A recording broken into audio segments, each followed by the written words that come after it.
I pozdrav ljudi, znači danas igramo penalty challenge u 10 eura. Tu je Ređo i tu je Isak. Znači, dečki, jeste li vi spremni? Slažete li se sa tim? Znači, ko izgubi dobija 10 eura. Ko pobjedi dobija 10. Evo, slažete li se sa tim? Ređo, slažeš se? Eto, igra počinje. Ostavite like, želite drugi dio. Ćao. Ljudi, prvi Isak šuta, Adil je na golu, a Ređo isto šuta. Evo ovako, dečki. Pa ću ja onda. Ređo, ti prvi šutaš. Znači, nemoj samo jako malo udri. Eto. Ljudi, ja sam u papučama. Eto.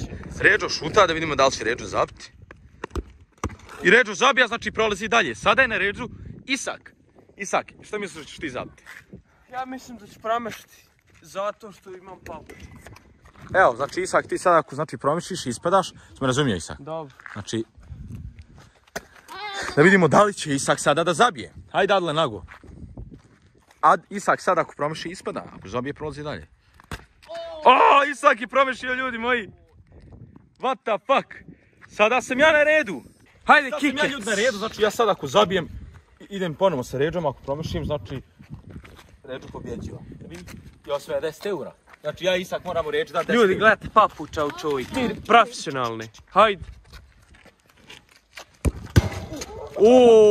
Promišljio. Ljudi moji, promišljio sam. Isak, Ređo je otišao tamo. Dajte njemu moramo sad dati po 10 eura. Počekaj se malo. Ređo! Oj, Ređo, šta je ono gor? Ono gor.